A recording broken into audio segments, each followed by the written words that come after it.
Jamie Whincup has had a huge disaster into the wall. I can't tell you what. Wow, that's when it's safe to, mate. Exit the car when it's safe to. it's a massive impact there for Whincup. He's okay, but the car is not. Murphy's at the top of the sheets. Well, that's... Jamie Whincup had just posted the fastest first sector time. He was on the flyer. That's what we were talking about. He went off the radar and has wound up at turn 5. Yep. Back to front, facing the other way. He probably straddled the exit ripple strip, I'd say, because that was where you were referring to earlier, Matthew, about it being wet there. And that's incredible damage. Front, rear, side. Best news is Jamie's okay. How about Murphy? Here it is in replay. Oh no, there was 2 cars involved.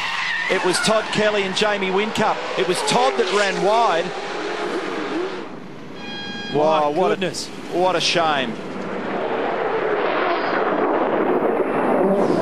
That is a serious impact. That's going to be another big mission for the NRMA Smash Repair team, who worked on the Johnson car last night, on Will Davison's car. And you can just imagine the thoughts for these men. Well, they didn't have any luck with car 888. Craig Lowndes qualifying 21st, and now they've got an almighty job ahead. The struggle here is that with a flyaway, your spares are so limited.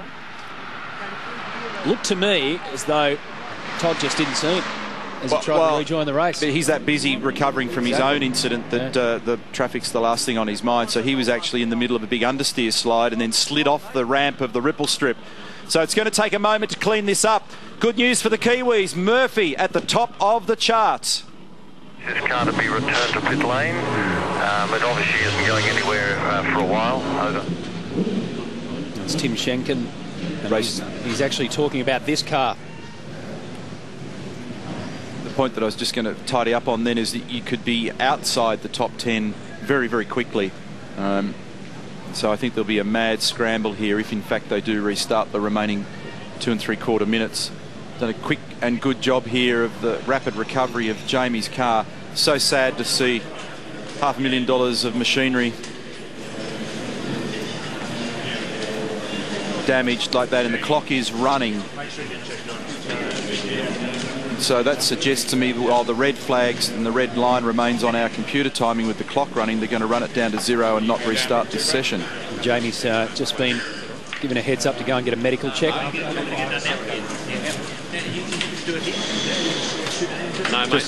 They'll take him as for a standard procedure for a medical precautionary check, and just make sure he's okay.